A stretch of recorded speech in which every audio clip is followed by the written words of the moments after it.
Uy, está torcido esto.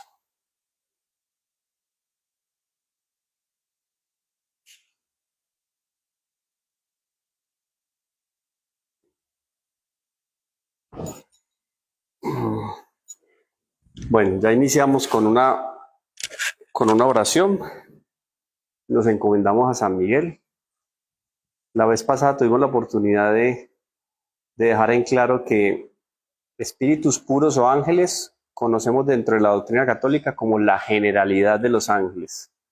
Pero sabemos que específicamente ya a nivel teológico, con mayor profundidad, los ángeles son solamente uno de los 9 coros angélicos, ¿cierto? Y eso lo vamos a ver más adelante, quedan claros cuáles son los 9 coros angélicos.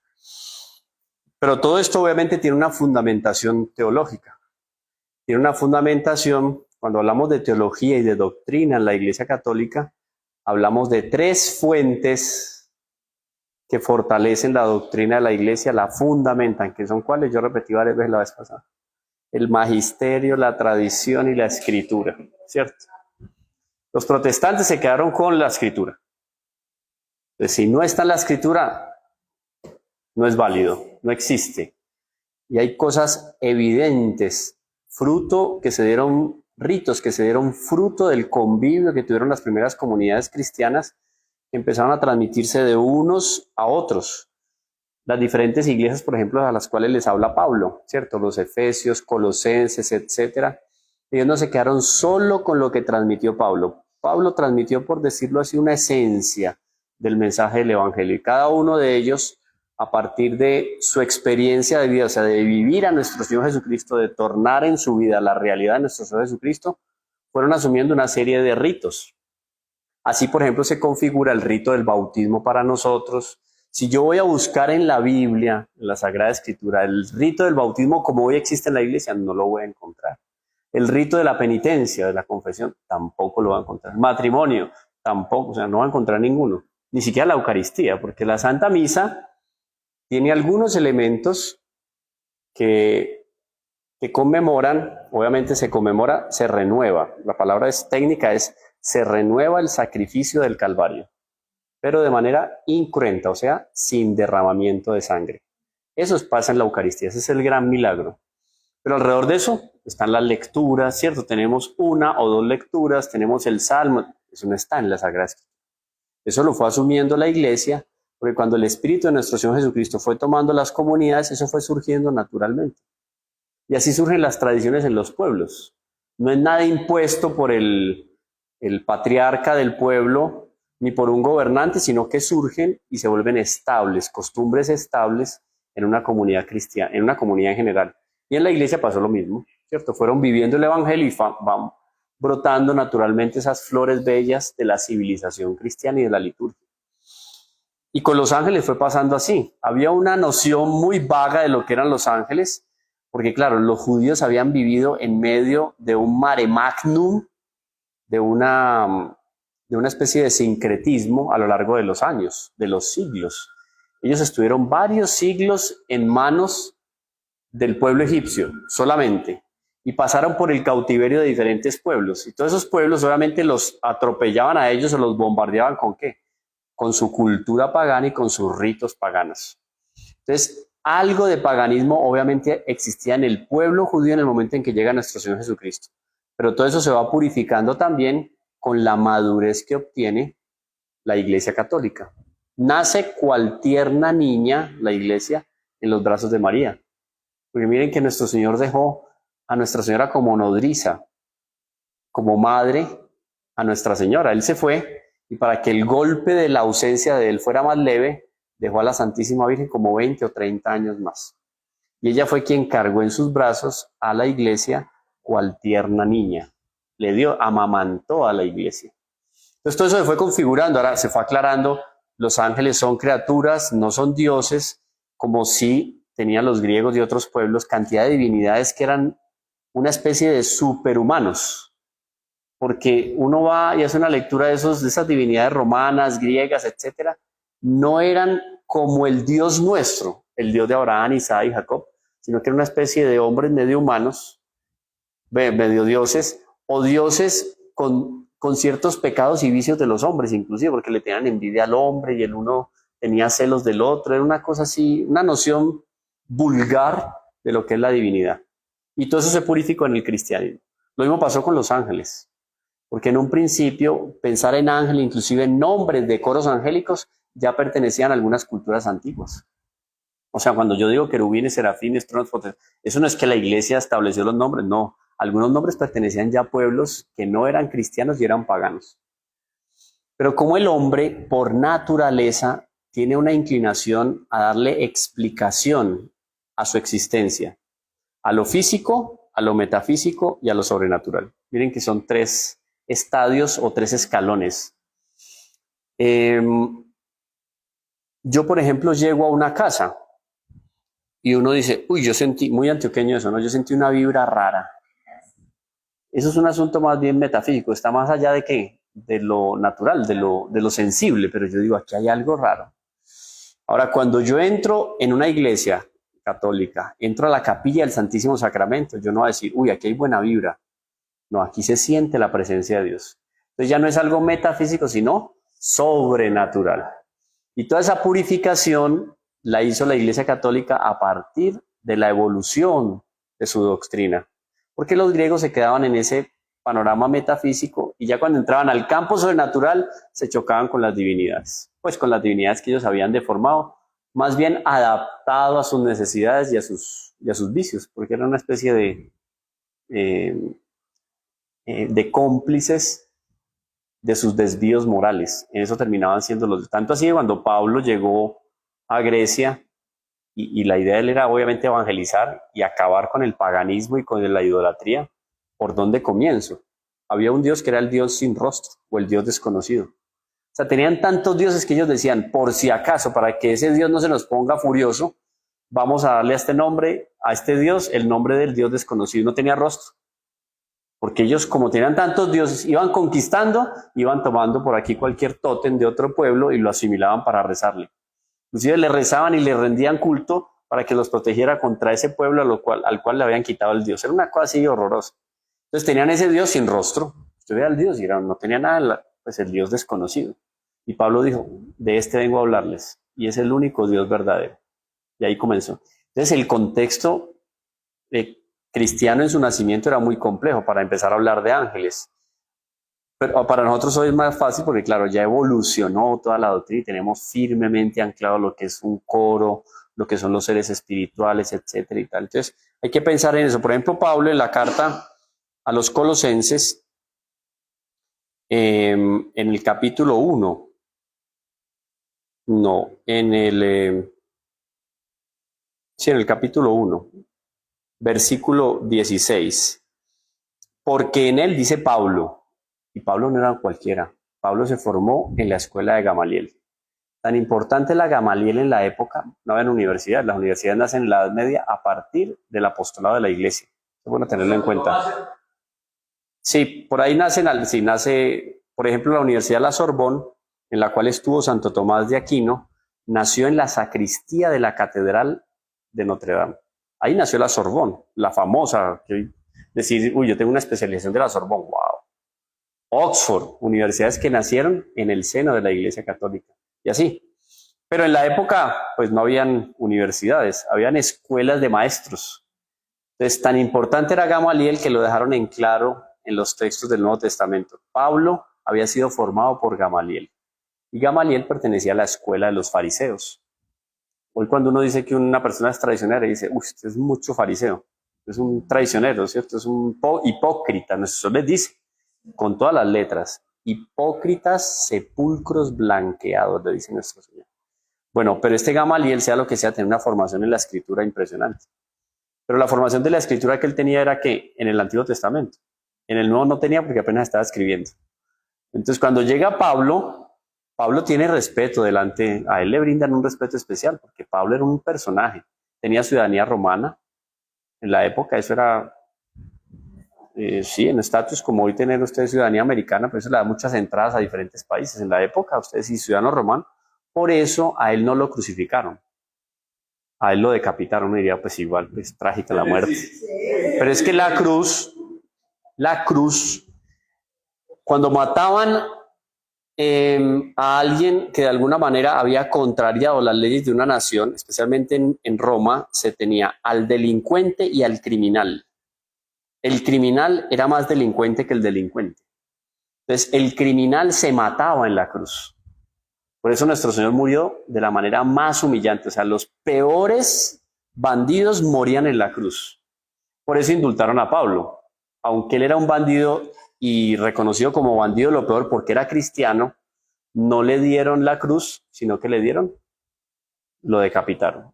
Cuando lo decapitaron a Pablo en Roma, la cabeza de él cayó, rebotó 3 veces y nacieron 3 fuentes milagrosas.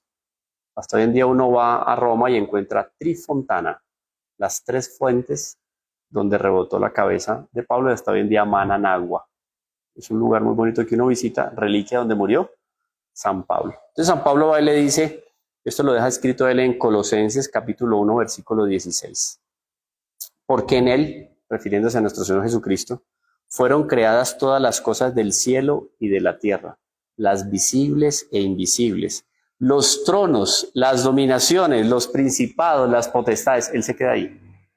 Todo fue creado por él y para él. Mire que él ya da pistas de los coros angélicos. Después se configuran los 9 coros, especialmente con Pseudo Dionisio Areopagita, que hace un tratado sobre los ángeles muy bonito.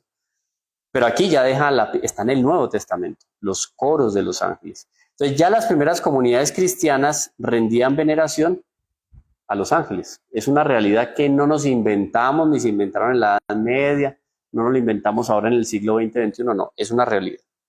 Y dice, recuerden que este es el texto de San Juan Pablo II, lo que veníamos comentando, la audiencia general del año 1986, donde él habla sobre los ángeles, dice, la referencia al primado de Cristo, el primado, el que está en primer lugar, nos ayuda a comprender la verdad acerca de la existencia y la acción de los ángeles.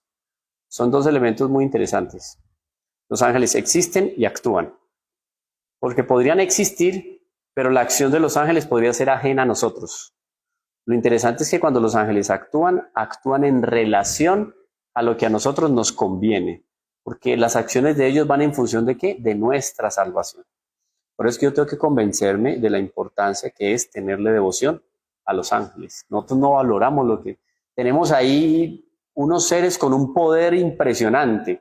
Uno a veces queda aterrado cuando escucha hablar de espíritus, de brujerías, de satanismo, etcétera. Ay, qué miedo el demonio. No, que al demonio le dé miedo de mi ángel de la guarda. Mi ángel de la guarda puede ser el menor de los ángeles en el estatus, digamos, de los coros angélicos. Es superior a todos los ángeles del infierno, a los demonios juntos. Porque aunque allá en el infierno hay demonios que superan en naturaleza a ese ángel, porque puede ser un serafín o un trono, una potestad que cayó al infierno, no perdió la naturaleza, sigue siendo trono, pero es demonio. El ángel que está delante de Dios tiene más fuerza. ¿Por qué tiene más fuerza, más poder, más capacidades, más penetración? Vamos a la Sagrada Escritura. Todo lo puedo en aquel que me conforta.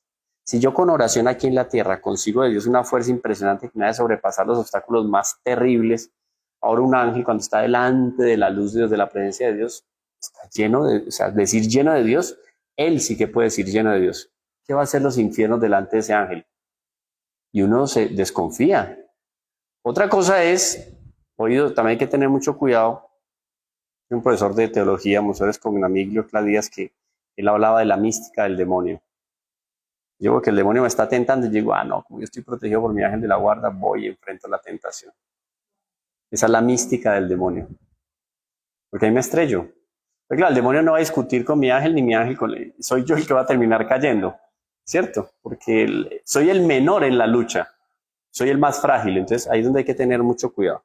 Pero el caso es que el hecho de que nuestro Señor Jesucristo tenga el primado, claro, porque Él es el mediador entre Dios y los hombres, eterno y sumo sacerdote. Por eso Él tiene la supremacía, ¿no? El primado. Entonces, dice San Juan Pablo II, en la revelación, o sea, en la Sagrada Escritura, Dios habla en primer lugar a los hombres y pasa con ellos el tiempo para invitarlos y admitirlos a la comunión con Él. Eso es el plan de salvación. Un constante y permanente llamado de Dios para nosotros para que le digamos sí al plan de salvación. En eso vivimos nosotros. La vida nuestra, desde que nos levantamos hasta que nos... Inclusive, en medio del sueño, la lucha está ahí, entre lo que Dios quiere y lo que el demonio quiere hacernos perder de Dios. Entonces dice él, según leemos en la Constitución, son dos, aquí es solo una Constitución, la Dei Verbum del Concilio Vaticano II, en el numeral 2 dice, la profunda verdad tanto de Dios como de la salvación de los hombres es el contenido central de la revelación. Repito, la profunda verdad tanto de Dios como de la salvación de los hombres es el contenido central de la revelación. Cuando yo estoy conociendo la Escritura, cuando yo me sumerjo en los textos del Antiguo o del Nuevo Testamento, conozco a Dios y conozco el camino de salvación. Eso es lo que me revela la Escritura. Me revela a Dios y me revela a mí el camino de salvación. Porque cuando yo leo la historia del pueblo de Israel, que fue una tragedia, tanto que Dios dijo, ya yo no soporto este pueblo, voy a hacer otro. Y Moisés le tocó interceder y decir, no, Señor, tranquilo, paciencia. Pero Dios dijo, yo acabo con esto y creo otro. Fácil, Dios. Esa vida del pueblo de Israel a lo largo de varios siglos, en el fondo es una radiografía de la vida espiritual de cada uno de nosotros. Entonces, a veces un entusiasmo por Dios, oh Señor, Dios de los ejércitos. Y después se descuidó Moisés y fabricaron una estatua de un becerro, ¿se acuerdan del becerro? Y Moisés se lo hizo comer, lo molió y se lo hizo tragar. Moisés era mano dura, patriarca fuerte. Moisés dudó una vez delante de la piedra, ¿se acuerdan? Cuando tocó para que brotara agua, una duda de Moisés en toda la vida de esos 40 años, una duda y no entró a la tierra prometida. Nosotros, ¿cuántas dudas hemos tenido? ¿Y qué es la tierra prometida? Es una prefigura de la vida eterna. Por eso Santo Tomás de Aquino, doctor angélico, decía que un solo pecado venial, o sea, ofende a Dios, pero es venial. Un pecado venial nos hace merecedores de la muerte. ¿Cuántos cometimos en la vida? Un examen de conciencia así en un retiro, uno dice, uy, la lista, dice, no acabo de nombrar. ¿Cuántos cometí hoy? Porque uno tiene que ser honesto, de pronto no, gloria a Dios, pero, o sea, ¿cuántas veces yo fui merecedor de la muerte y Dios como que se hizo el de la vista, ¿cierto? Miren cómo la misericordia de Dios, o sea, era para morirnos no sé cuántas veces al día y Dios ahí firme.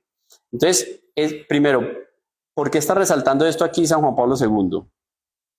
Él dice, la verdad sobre los ángeles es en sentido colateral, o sea, va de la mano con ese conocimiento de Dios y el conocimiento de nuestra salvación que está en la revelación. Es colateral y no obstante inseparable de la revelación central, que es la existencia, la majestad y la gloria del Creador. O sea, todo lo que Dios quiere darnos a conocer está en la Escritura. Muy bien. Dos protagonistas especialísimos en el plan de salvación. Dios, que es el que salva, nuestro Señor que redime, el Espíritu Santo que santifica, ¿cierto? Dios está ahí en primer lugar. Después aparece el hombre. El hombre es el sujeto receptor ¿de qué? De la bondad, del amor y de la misericordia de Dios. Pero colateralmente a esa realidad aparecen ¿quiénes? Los ángeles. Porque los ángeles son una sociedad de seres espirituales que Dios puso a disposición de la creación o los colocó en la creación como ministros, mensajeros, intercesores, para que nosotros podamos entrar en ese camino de salvación que nos lleva a la eternidad. O sea, están ahí para servirnos. Cuando yo hablo de la existencia de Dios y el plan de salvación, yo no puedo despegar de ahí a los ángeles. Juegan un papel importantísimo en nuestra vida de salvación. Ahora yo digo, ¿cuántas veces hoy le rezamos al ángel de la guarda? Bueno, ahorita hicimos una oración antes de comenzar. Y nos encomendamos a San Miguel, porque es el patrón de la comunidad, etc. Pero nuestro ángel de la guarda, que a veces en las cosas más mínimas, yo me quedo a su ángel Gastón. Yo me quedo en las cosas mínimas que dependen de mi capacidad natural. Y yo me quedo ahí. No, vamos a dar un paso más allá. Vamos al plano sobrenatural siempre y pensemos en que cada una de las acciones que estamos realizando en el día pesan para nuestra salvación. Si pesan para nuestra salvación, el ángel está ahí pendiente de cómo nos ayuda a hacer mejor las cosas. Porque llega un momento en la vida espiritual en que más que la preocupación por rechazar el mal, debe ser rechazar el mal y hacer las cosas de la mejor manera. Era la preocupación constante de Nuestra Señora. Por eso San Luis María Griñón de Montfort dice sobre la Santísima Virgen que Nuestra Señora tiene más mérito el hecho de que la Santísima Virgen vaya a abrir una puerta, una cerradura. La Virgen abriendo una cerradura por los méritos de la Virgen, tiene mayor mérito abrir esa cerradura en la Virgen que San Lorenzo quemándose en una parrilla cuando fue martirizado. Uno dice, San Lorenzo mártir, uno de los grandes mártires de los primeros siglos, y morir martirizado si es una gloria, un mérito. La Virgen tenía más mérito abriendo la cerradura de una puerta. Por la visión sobrenatural de la Santísima Virgen y el amor con que hacía las cosas. Imagina usted la grandeza de Nuestra Señora. Uno dice, wow. Bueno, Nuestra Señora también tenía ángeles de la guarda. Yo puedo pedirle a esos ángeles de Nuestra Señora que acudan también en mi auxilio. Que son diferentes contextos en los cuales yo digo, este ángel. Por ejemplo, yo tengo a mi hijo, a mi hija, a mi esposa, a mi esposo. Yo puedo entablar relación con esos ángeles de la guarda, como yo entablo una relación con un amigo, mucho más, porque hacen parte de mi familia. Hay una familia también espiritual, colateral y asociada a esa realidad que yo veo. Yo vivo con 3, 4 personas, yo veo una necesidad que tiene mi hermano, al otro que le gusta mucho, ¿no? Medio tal. Yo le rezo al ángel de la guarda de él, voy a hacer una novena al ángel de la guarda de él, para que pueda entrar y fortalecerle la voluntad y que deje el vicio. Hágalo. Entonces nos falta un poco de ejercicio espiritual para ir más allá y tener presente a los ángeles, ¿no? Entonces, no sacarlos de esa realidad, porque nos quedamos, no, es decir, la misa, el rosario y los ángeles por ningún lado. Y después aparecen otros por ahí deformando la devoción a los ángeles y me los venden como si fueran unas divinidades. Es la nueva era y todas esas pseudo espiritualidades que aparecen por ahí. Bueno, dejando a San Juan Pablo II, aunque no deja de ser muy interesante, hay unos elementos del catecismo. El catecismo es del numeral 326. Son 10 numerales, del 326 al 336. Dice el catecismo, que es donde está la esencia de nuestra doctrina católica, el compendio de las principales verdades de nuestra fe, las tenemos ¿dónde? En el credo. Yo podría decir, cuando yo abro el catecismo es una explicación detalladísima del credo y un poquito más, pues por decirlo de manera pedagógica. Entonces aquí está lo esencial de nuestra doctrina. Entonces yo voy, abro el catecismo, numeral 326, ya sé que del 326 al 336 me encuentro con los seres espirituales. Dice taxativamente el catecismo de la Iglesia. El catecismo expresa la existencia de los seres espirituales no corporales, que la Sagrada Escritura llama habitualmente ángeles. Es una verdad de fe. O sea, quien dentro de la Iglesia niegue la existencia de los ángeles, sea anatema, o sea, está fuera de la Iglesia, porque es una verdad de fe. Una verdad de fe como decir que en la hostia consagrada está el cuerpo, sangre, alma y divinidad de nuestro Señor. Eso es una verdad de fe. Si usted no cree en eso, está fuera de la Iglesia. Vean este personaje que apareció por aquí en estas últimas semanas, se le enredó la cabeza, perdió la cabeza, Fernando Casanova, famoso porque fue un protestante, pastor protestante famoso en Estados Unidos que se había convertido a la Iglesia. Y de un momento a otro, el tipo empezó a hablar las peores cosas de la Iglesia, a tratar a todos los sacerdotes de inmorales, a criticarnos a nosotros dentro de la Iglesia que no conocemos la doctrina, pero unas cosas con palabras fuertes y hasta soeces. Y ya volvió a meterse en otra secta protestante. Uno dice, un hombre de estos que en principio se encantó con la Iglesia, abjuró de sus errores, volvió, como dice la Escritura, el perro que vuelve a comer de su vómito. Él volvió a comer de su vómito. Uno dice, este hombre, por ejemplo, hagamos un ejercicio, ¿cómo sería el dolor del ángel de la guarda? Pues digamos, de alguna manera el dolor. de ver todo ese trabajo que se hizo, se vino al piso. Pero él, teniendo tanto conocimiento de la escritura, porque era muy versado, yo hablé con él inclusive una vez para traerle a un evento del canal Televit, un hombre versado en la Sagrada Escritura, muy conocedor. Uno dice, bueno, se quedó ahí. Miren que esta doctrina es importante, pero no se puede quedar acá. Termina uno como un personaje de estos. La iglesia es muy clara, la iglesia dice, el testimonio de la iglesia es tan claro como la unanimidad de la tradición. Entonces, ¿sí ven? La escritura y la tradición. Y San Agustín, que es las dos grandes luces que iluminan en materia de doctrina la iglesia, son Santo Tomás de Aquino y San Agustín. San Agustín dice al respecto de los ángeles, yo no me acuerdo el texto en latín, set nomine angeli no officio. Bueno, el nombre del ángel indica su oficio, no su naturaleza. Si preguntas por su naturaleza, te diré que es un espíritu. Si me preguntas por lo que haces, te diré que es un ángel. Entonces, la palabra ángel propiamente me va a indicar a mí lo que el espíritu realiza, o sea, el oficio del ángel, que es mensajero, ministro, heraldo. Eso es. Repito la frase de San Agustín. El nombre de ángel indica su oficio, no su naturaleza. Si me preguntas por su naturaleza, te diré que es un espíritu. Si me preguntas por tu oficio, por su oficio, lo que hace, te diré que es un ángel. ¿Está bien? Entonces ya uno entiende. Miren cómo todo esto está clarísimo. Del siglo V, IV, III, II, primer siglo, Pablo. Eso no se lo inventó la iglesia. Fue madurando en la iglesia católica y se va estructurando lo que son los ángeles. Con todo su ser, los ángeles son servidores y mensajeros de Dios, porque contemplan, dice Mateo en el capítulo 18, versículo 10, contemplan constantemente el rostro de Dios.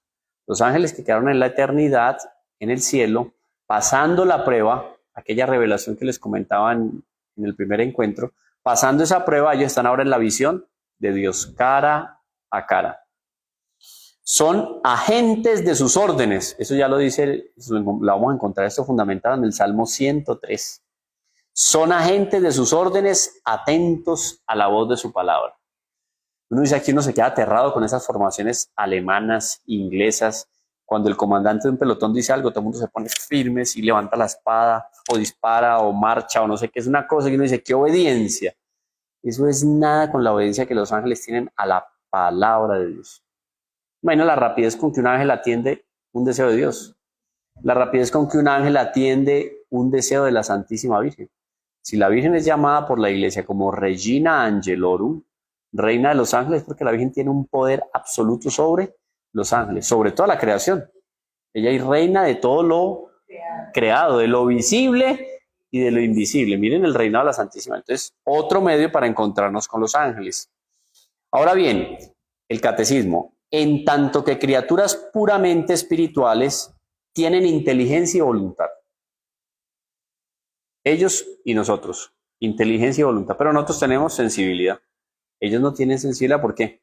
Porque son incorpóreos, son seres espirituales. Entonces, tanto los ángeles como nosotros tenemos inteligencia y voluntad. Y nosotros tenemos sensibilidad por el hecho de tener un cuerpo. Son criaturas personales. Claro, tienen una persona, ¿sí? En su naturaleza la define una persona. Y son inmortales. Entonces no existieron siempre, pero sí van a existir siempre, ¿sí? Porque no tienen un fin. Igual nosotros, sea lo que sea nosotros. Si por desgracia alguno de nosotros o un conocido se va al infierno, es inmortal. Pero en el infierno. Es más complicado, ¿no? Ahora, el que se va al cielo y en cuerpo y alma después de la resurrección de los cuerpos, esa inmortalidad también va a permanecer por toda la eternidad, ¿sí? Entonces son inmortales que superan en perfección a todas las criaturas visibles. Yo les di la imagen del tapete, ¿cierto o no? Les hablé del tapete. Los hombres son el borde del tapete en la creación y los ángeles es todo el interior del tapete en número. Porque cuanto la criatura es más perfecta, es más numerosa. Porque Dios, claro, se satisface más con lo que es más perfecto, por lo tanto lo hace en mayor número. Miren cómo todo en el cosmos, en la creación, es jerárquico. Es más perfecto, es más numeroso. Dice Mateo en el capítulo 25, versículo 31. Dice, cuando el Hijo del Hombre venga en su gloria acompañado de todos sus ángeles. Entonces ahí es una referencia a todos los coros angélicos, no solo a los ángeles. Porque los ángeles me dice a mí naturaleza y no, me dice oficio y no naturaleza. O sea, aquí son todos los ángeles, todos los que trabajan para Dios. Le pertenecen a Cristo. ¿Por qué? Porque fueron creados por Él y para Él. Le pertenecen más aún porque los ha hecho mensajeros de su designio de salvación. Eso que decíamos ahora, que los ángeles son una realidad que es colateral a la salvación y a los hombres que están ahí redimidos por Dios. Desde la creación y a lo largo de toda la historia de la salvación encontramos a los ángeles anunciando de lejos o de cerca esa salvación y sirviendo al designio divino de su realización. Entonces, cuando yo tengo una conciencia clara que los ángeles están a mi servicio para la salvación, yo los valoro más. No es para que me hagan ganar la lotería, para que me protejan en ese pedacito de la cuadra cuando me bajo del metro y llego a la casa, también, pero no nos quedemos ahí. Es una mentalidad pagana. Como nosotros somos tan pragmáticos, materialistas, nos quedamos en pedirle a ellos, a Dios y a la Santísima Virgen que nos satisfagan las necesidades materiales de primera necesidad. Nosotros tenemos que ir más allá, porque bien me puede faltar a mí algo en la canasta familiar, para decirlo técnicamente, pero si yo vivo en gracia de Dios, lo tengo todo. O sea, lo más valioso. Entonces nosotros invertimos las prioridades en la vida porque no tenemos claro en nuestra cabeza qué es lo más importante. A veces uno me preocupa es, ¿me habrán consignado esta quincena? ¿Cómo me va a cuadrar con tal? No está mal, pues sí hay que hacerlo, sino hay que vivir de algo, ¿cierto? Obvio. Pero no es el primer lugar, el primer punto de preocupación, la preeminencia en la vida no lo puede tomar eso. Por eso nuestro Señor dice, procurad el reino de Dios y su justicia y lo demás será dado por acrésimo. A veces nosotros nos quedamos en el acrésimo, en el añadidura y nos quedamos sin el reino de Dios y sin lo uno y lo otro. Se queda uno buscando eso y se queda sin esto y sin la eternidad. Perdió el tiempo. Como el que dice que Dios no existe. No, el infierno, el cielo, eso no, el juicio. Conviene más pensar que existe. Porque qué tal que yo me muera y si exista. No, o sea, me conviene más a mí creerlo. Salgo ganando más, porque inclusive me ayuda a mí aquí en esta vida a tener un mejor comportamiento. No, los ángeles no existen. Seguro que es mejor, además que el testimonio que a lo largo de la iglesia ustedes, la otra vez creo que hablamos algo del Padre Pío, o yo conté en un video que hice, fue otro video que hice, porque yo vine el miércoles pasado aquí pensando que era el miércoles pasado y terminé haciendo un video con el texto del exorcismo de San Juan Pablo II, pero contaba por ejemplo el relacionamiento que tenía una Santa Gema de Galgani o el Padre Pío con el ángel de la guarda. Ustedes deben de haber escuchado algo de la relacionamiento, una cosa impresionante lo que hablaban con los ángeles. El demonio le arrancó de las manos a Santa Gema la autobiografía que ella estaba escribiendo. Y después su confesor, el padre Germán de Stanislao, por medio de un exorcismo le hizo al demonio devolverle el diario a Santa Gema de Galgani. Y hasta hoy en día el diario de Santa Gema de Galgani tiene las marcas de quemaduras. Se fue, no lo borró, no logró quemarlo todo, pero está chamuscado, pues quedó evidenciada la acción del demonio porque no quería que eso se conociera. Ella una vez retó al ángel de la guardia y le dijo, si tú eres tan poderoso, voy a escribir una carta a la Virgen y se la llevas. Y él dijo, listo. Y ella escribió la carta y el ángel le trajo la respuesta a la Santísima Virgen. ¿Le trajo una? No, era una comunicación que tenía con ella. Pero miren, hasta allá llegó y lo retó, pues, a decir, es tan poderoso. O sea, es el poder tal que tienen los ángeles que a lo largo de la historia se ha evidenciado que uno dice, no creer en los ángeles, o sea, de la encarnación a la ascensión, la vida del Verbo encarnado está rodeada de la adoración y del servicio de los ángeles. En el oficio carmelita, que es una oración que los carmelitas rezan o rezaban, no sé si todavía rezarán todos, pero el oficio parvo a la Nuestra Señora se llama eso. Son una serie de salmos y de textos del Antiguo Testamento que son adaptados a la Santísima Virgen como prefigura, ¿no? Por ejemplo, llega un momento en que los ángeles cantan como alabando a la Virgen y dicen, pues es esta. ¿Quién es esta? porque de tal manera la grandeza de Nuestra Señora sorprendió la creación, que los mismos ángeles viendo a la Virgen decían, ¡ah! ¿Quién es esta? O sea, los ángeles contemplaban a la Santísima Virgen como una criatura que había, dice San Luis María Griñón de Montfort, superó la imaginación de Dios. La Santísima Virgen agotó, es la palabra técnicamente que usa San Luis María Griñón de Montfort. La Virgen María agotó la imaginación de Dios. Uno dice, agotó, lo dice San Luis María Griñón de Montfort. Entonces, claro, los ángeles viendo a la Virgen, ¡ah! ¿Quién es esta? ¿No? Entonces, ese poder de la Santísima Virgen, esa relación de ella con los ángeles, estaba vinculado a la relación de nuestro Señor Jesucristo. Ya de niño, obviamente, protegido y cuidado por los ángeles. El propio Dios tenía una cohorte de ángeles. La Santísima Virgen también una cohorte, miriadas de ángeles que servían a Nuestra Señora día y noche. En su liturgia, la iglesia, nuestra iglesia, se une a los ángeles para adorar al Dios tres veces santo e invoca, su asistencia y celebra particularmente a ciertos ángeles. Entonces, en el ciclo litúrgico, que es todo el año litúrgico de la iglesia, el año litúrgico de la iglesia comienza en el Adviento, antes de que termine el año civil. En todo ese ciclo del año litúrgico, la iglesia celebra la existencia de los ángeles. Entonces, San Miguel, San Gabriel, San Rafael y el ángel de la guarda. O el ángel custodio, ¿no? Esa es la celebración que la iglesia tiene. Pero miren, son 4 celebraciones, no es poca cosa.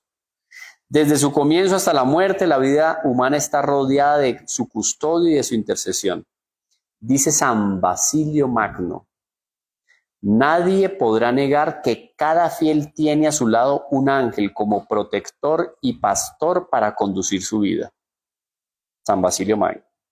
Desde esta tierra, la vida cristiana participa por la fe en la sociedad bienaventurada de los ángeles y de los hombres unidos a Dios. Entonces, así como hay una sociedad humana, hay una sociedad angélica. Y esas dos sociedades están comunicadas por los ángeles de la guarda, que no quiere decir que sean solamente los ángeles, ahí sí por naturaleza, los de ese coro angélico, que sean los únicos ángeles custodios dados a los hombres. Seguramente la Santísima Virgen tenía serafines. San Miguel muy seguramente estaba en la cohorte de ángeles que protegía a la Santísima Virgen. San Miguel Arcángel es el ángel de la guarda de la iglesia. ¿Por qué no pedirle a Dios? No puede pedirle eso. Que le mande un serafín de ángel de la guarda. ¿Es imposible para Dios? ¿Es imposible para el poder de serafín? No. Dios no puede pedirle más ángeles de la guarda. Él dirá, uy, no le basta con uno, no. Me comprometo a tener más devoción a los ángeles, no sé. O pedirle a un ángel de la guarda. Porque uno diría, ¿y qué se pone a hacer un ángel de la guarda cuando alguien se muere? Sí. Es que no, porque la finalidad primordial del ángel no es cuidarme a mí. La esencial y primera y substancial, la más profunda, es alabar a Dios. Entonces él, digamos que siendo yo una función principal del ángel, soy colateral, porque lo esencial para el ángel es adorar a Dios. Por eso los coros de los ángeles cantan y alaban a Dios por toda la eternidad. Entonces, lo principal es eso. Pero, y aquí entra una explicación muy interesante. En Dios hay una gloria esencial y una gloria accidental. Esencial y accidental. Imagínense ustedes, y ese ejemplo lo da San Luis María de Montfort para mostrar la gloria que da la Santísima Virgen a Dios. Él dice lo siguiente, imaginémonos un rey que tiene una madre que resalta por su bondad y su generosidad.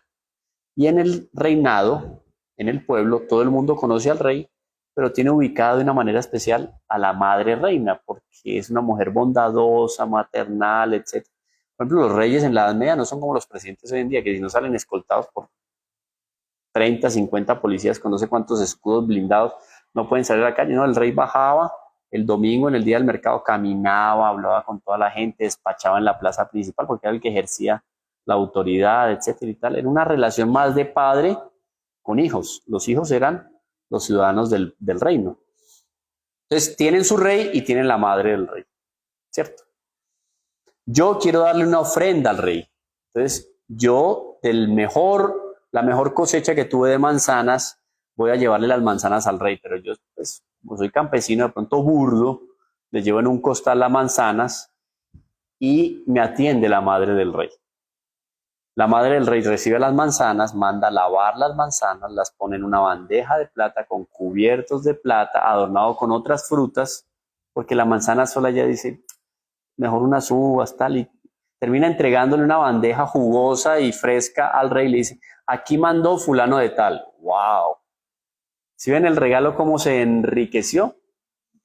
El rey solo con la presencia de la madre, digamos que él es esencialmente feliz, porque ama a su mamá. Pero cuando le llega el regalo de aquel que está en el pueblo, él tiene una alegría más que enriquece, pero no es esencial. Él podría vivir sin las manzanas del que le mandó el regalo, ¿cierto? Pero ahora tiene una gloria más especial. Entonces Dios se basta a sí mismo, esencialmente. ¿Sí? Se basta a sí mismo, con la gloria de los ángeles. Pero cuando el ángel, que basta, la alegría del ángel se basta a sí mismo con ver a Dios. Pero cuando yo soy fiel a la compañía que el ángel de la guarda me hizo durante 40 y 50 años, la gloria accidental del ángel aumenta. O sea, hay como que un regocijo mayor en el ángel, a pesar de que lo esencial ya está satisfecho. No es que si yo me voy al infierno, el ángel de la guarda va a quedar triste por toda la eternidad. No, porque la gloria esencial de él es Dios. Entonces, si ven cómo él es un matiz pues muy técnico, pero es interesante. Entonces, no es que el ángel se queda, ¿ahora qué va a hacer? No, está ahí. Pero es lícito para nosotros, porque obviamente él tiene la posibilidad por su naturaleza de asistirnos a nosotros. Y en la eternidad, las virtudes, por ejemplo, la virtud de la esperanza, no tiene sentido ya en la eternidad, porque yo ya alcancé aquello que esperaba. Entonces, no. De la fe, también pierde el sentido. Fe en el cielo, pues estoy viendo a Dios. Pero la caridad se mantiene. Y la caridad la tienen también los ángeles. Entonces él ejercita la caridad a un ángel de la guarda que ya cumplió su misión, satisface de igual manera realiza el ejercicio de la caridad mirando hacia la tierra y ayudando. Pero es bilateral, yo tengo que pedirle, tengo que abrir el corazón para que ellos puedan actuar. ¿Listo? Perdón, alguna vez escuché que la devoción de la guarda está a nuestra derecha. Es simbólico, porque, por ejemplo, cuando yo me voy a arrodillar para Dios, ¿cierto? Yo voy a hacer el ejercicio de arrodillarme. ¿Cuál es la rodilla que yo apoyo en el piso? La derecha. Cuando yo me arrodillo delante de una autoridad humana, debo arrodillarme con la otra. ¿Saben eso? No. Eso es parte del protocolo. Olvidado ya hoy en día, porque yo pues, la pensaría 2 veces para arrodillarme delante del presidente del país en el cual ustedes viven. Pero es porque siempre en la concepción de la derecha, el lado derecho del hombre, digamos que por convención, tuvo una primacía, sobre el lado izquierdo. No quiere decir que el lado izquierdo es, yo soy, entonces no, yo no soy diestro, soy zurdo, pues no hay nada malo. Pero eso se definió especialmente en la Revolución Francesa. Los que estaban a favor del rey y de la iglesia se hicieron a la derecha y los revolucionarios se hicieron a la izquierda. Entonces el término político de izquierda y derecha se define más o menos ahí en la Revolución Francesa. Los que son contrarios a las tradiciones y a los buenos principios, izquierda. Y derecha, los que están a favor de la tradición, la iglesia, pues en el fondo la moral y Dios. ¿Está bien? Entonces eso tiene un... ¿Ah? Lo único bueno zurdo es Messi. Y eso. No, ¿por qué? En fin. Pero entonces una concepción más bien, una convención, digámoslo así, ¿sí? Porque el ángel, como no ocupa lugar, yo no puedo decir está a mi derecha o a mi izquierda, pero si yo les voy a decir a ustedes, yo tengo un ángel de la guarda y tengo un demonio de la perdición, yo hablo de la izquierda y hablo de la derecha. Pero es simbólico porque el ángel está donde actúa, eso lo vimos la vez pasada, ¿se acuerdan? Bueno, y aquí pasamos a Pseudo Dionisio.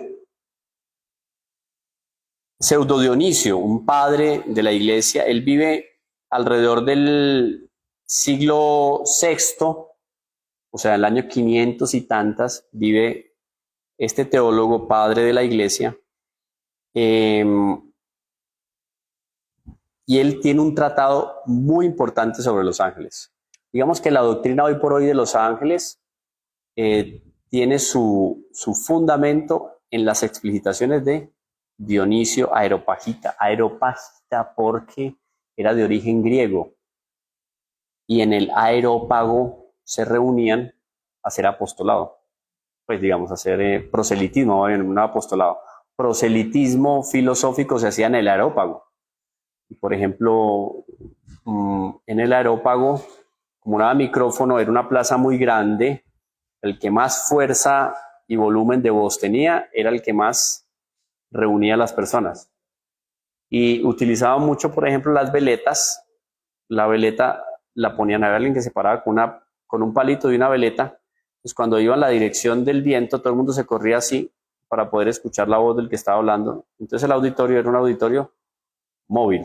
Todo eso se hacía en el Areópago. Ahí fue donde llegó Pablo a hacer apostolado, a enfrentarse con los más tesos del campo doctrinario. Pues no era tanto teológico, sino más bien filosófico. Él llegó ahí y a todos les dio desayuno, almuerzo y cena. Y ahí consiguió grandes conversiones, ¿no? Entonces, Pseudo Dionisio no solamente es padre de la iglesia, es considerado el padre de la mística. O sea, es un hombre que tiene un estatus en la iglesia muy impresionante. Santo Tomás de Aquino, en las obras que escribe Santo Tomás de Aquino, lo cita más de 1700 veces a Dionisio. Entonces uno dice, tiene un hombre que tiene mucho peso. Dice Dionisio, pues entre tantas otras cosas, cuando empieza a hablar de los tronos, de las primeras jerarquías, él habla de la primera jerarquía arriba, segunda jerarquía y tercera jerarquía. O sea, 3 grupos o 3 jerarquías de 3 coros angélicos cada una. ¿Está bien? Él es el que empieza a configurar toda esa sociedad angélica. Y esto es bueno tenerlo en cuenta porque uno ve en la iglesia cómo todo está medido. Pues es tan bonito leer esto que uno dice, ¿cómo? O sea, esto no es fruto de un esfuerzo intelectual. Es más allá, es fruto de una relación interior con Dios, de mística. Entonces miren, por ejemplo, él comienza con la primera jerarquía cuando habla de los serafines. El santo nombre serafín equivale a decir inflamado o incandescente, es decir, enfervorizado. O sea, los ángeles enfervorizados, llenos de fuego, son los serafines, porque están arriba. El nombre serafín significa incesante movimiento en torno a las realidades divinas. Significa calor permanente, significa ardor desbordante, significa movimiento continuo, firme y estable. El serafín tiene la capacidad de prender y levantar a su alrededor la llama del amor, o sea, de contagiar el amor de Dios. Por eso es que es enfervorizado. Si a mí me falta fervor hacia la Eucaristía, me hace falta fervor, fuego delante de Nuestra Señora, pídale la intercesión a un serafín o a los serafines que le comuniquen algo de su naturaleza enfervorizada. ¿Usted se imagina tener el enfervorizamiento de un serafín? Puede que me equivoque. San Juan Eudes, puede que me equivoque. Tengo en mi cabeza que San Juan Eudes sentía tanto calor en el corazón que se le quemaba el pecho. Se le quemaba. El Padre Pío tenía tanto ardor de Dios que partía y destrozaba los termómetros. La fiebre que le daba era por la fiebre del amor de Dios. Le decía, es que yo siento tanto fuego dentro de mí. Le ponían los termómetros aquí donde del fuego enfervorizados. Y uno ahí se le pone delante de la Santísima y dice, ay, ¿dónde está mi fervor? No lo encuentra. Pídale a un serafín. Miren qué interesante. ¿Saben esto de pedirle al serafín fervor? Fuego. Querubín. El nombre querubín, entonces vamos a decir serafín, querubín, significa plenitud de conocimiento o rebosante de sabiduría. Entonces miren cómo está en primer lugar, que está el conocimiento o el amor. El amor. Y en el segundo, el conocimiento. No quiere decir que no tenga fervor, pero la naturaleza se destaca más por el conocimiento que por el fervor. Con razón, pues, los seres más elevados constituyen la primera jerarquía, las de más alto rango, las más eficientes por estar más cerca de Dios y más llenos de amor, los serafines. Situados inmediatamente en torno a los serafines, vamos a encontrar los querubines, que reciben las más primorosas manifestaciones y perfecciones de Dios. El nombre querubín es poder para conocer y ver a Dios. Por ejemplo, a mí se me dificulta penetrar en la doctrina de la iglesia. Yo cojo el catecismo y me tartamudean los ojos. No me da, eso no me entra, no me cabe, no entiendo. Pídale luces a los querubines. Pídale a Dios que le dé la gracia de tener una luz en el entendimiento como los querubines. Uno puede pedir eso, ¿por qué no? Claro.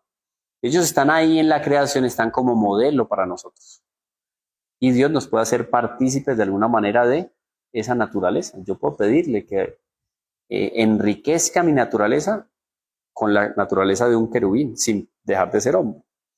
El nombre querubín es poder para conocer y ver a Dios, recibir los mejores dones de su luz, contemplar la divina hermosura en su puro ontanar.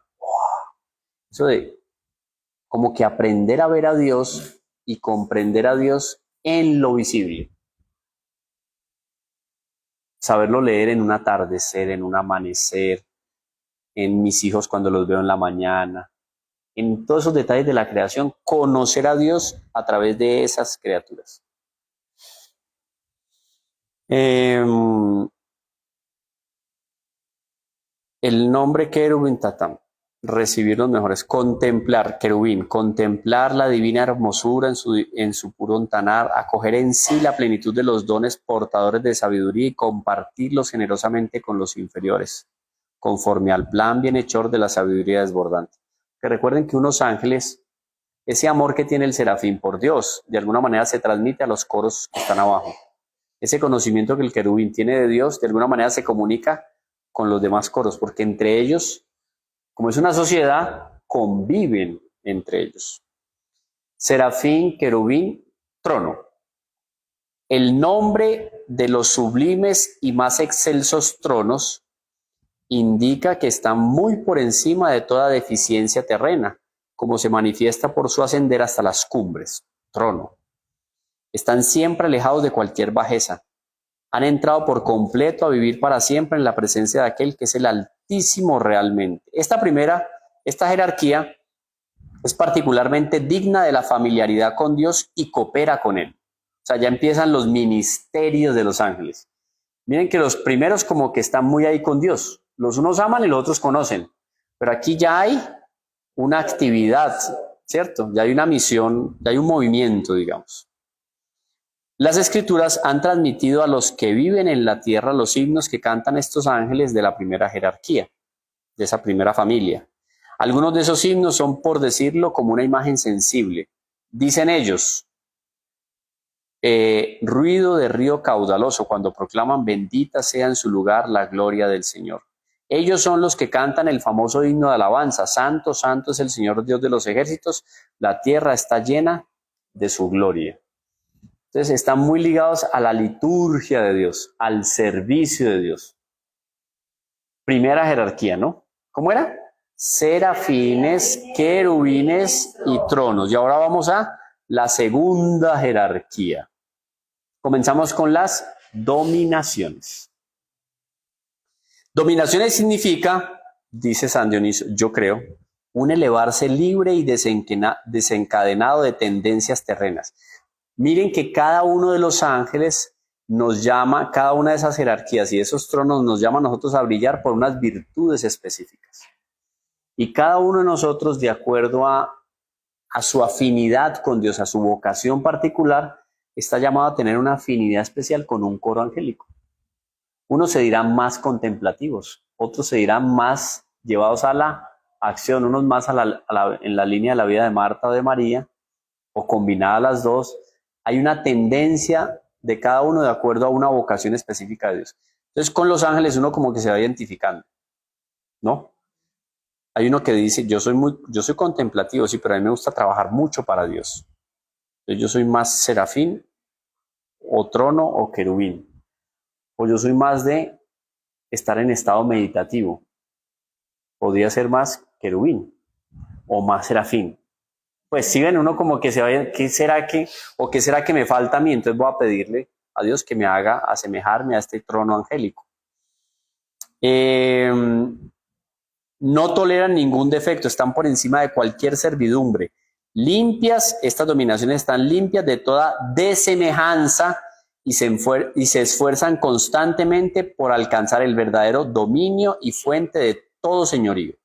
O sea, la voluntad en ellos tiene una fuerza especial. Benignamente y según su capacidad, reciben ellas y sus inferiores, los tronos que están abajo, las semejanzas del Señor. Participan lo más que pueden en la fuente eterna y divina de todo dominio. Entonces, aquí esto está muy relacionado con el servicio de Dios, la adoración de Dios, la gloria de Dios. Uno diría, pero entonces no hacen nada para con nosotros. Sí, porque en el fondo esa gloria que le tributan a Dios está relacionada de alguna manera con... Sí, pero son más independientes de la sociedad humana, están más cerca del servicio directo de Dios, pero para gloria de Dios. A medida que vamos bajando, esos ángeles tienen más relación con los hombres. Aquí quedamos en dominaciones. Bajamos un poquito más, nos encontramos con virtudes. Las santas virtudes alude a la fortaleza viril, inquebrantable en todo obrar al modo de Dios. Es una firmeza que excluye toda pereza, mientras permanezca bajo la iluminación divina que les es dada y firmemente levantan hacia Dios su voluntad. Entonces ya uno se puede hacer una idea también de los ángeles que eran de este coro virtudes y se fueron al infierno. Perdieron de alguna manera el brillo. ¿Por qué? Porque si estos brillan por su obrar y por la fuerza de su voluntad, los otros cuando se fueron al infierno se invierte de alguna manera la posibilidad que ellos tienen de dominarse a sí mismos. Entonces, se enloqueció su naturaleza de alguna manera. Esos van a tentar entonces a los hombres para debilitar la voluntad. Y las virtudes están entonces ahí, virtud, de ahí la virtud que yo practico, el nombre de la virtud, de ejercitar la virtud. La virtud es como un músculo, o yo la ejercito o fenece, se marchita o se atrofia. Estas virtudes nos hablan a nosotros de fortaleza de voluntad. Esta fortaleza de las virtudes es una imagen de la potencia de Dios. Entonces miren la fuerza de voluntad. Si yo, por ejemplo, tengo una tendencia a la gula, a la borrachera, porque la borrachera es gula, es una inclinación desordenada por el líquido, un líquido alcohólico borracho. El borracho es un pecador de gula. Si a mí me falta la fuerza de la voluntad, hombre, invoque las virtudes. Pida la protección especialmente de las virtudes. Dígale a Dios que le mande una virtud para que lo proteja y lo fortalezca. Dominaciones, virtudes, potestades. Las potestades, como su nombre lo indica, recuerde que esto es San Dionisio, tienen el mismo rango que las dominaciones y virtudes. Son la misma familia, no son tres familias. Están armoniosamente dispuestas, sin confusión, para recibir los dones de Dios. Indican además la naturaleza ordenada del poder celestial e intelectual. Lejos de abusar tiránicamente de sus poderes, causando daños a los inferiores, se levantan hacia Dios armoniosa e indefectiblemente, y en su bondad elevan consigo a las órdenes inferiores. Entonces miren la comunicación que ellos tienen con los ángeles de abajo. Los ayudan a acercarse más a Dios. Qué bonito eso, entre los mismos ángeles, unos a otros, se comunican lo que reciben de Dios. Porque todo lo que Dios le da a las criaturas siempre lo da en la misma lógica de la mediación. Miren que Dios podría iluminar directamente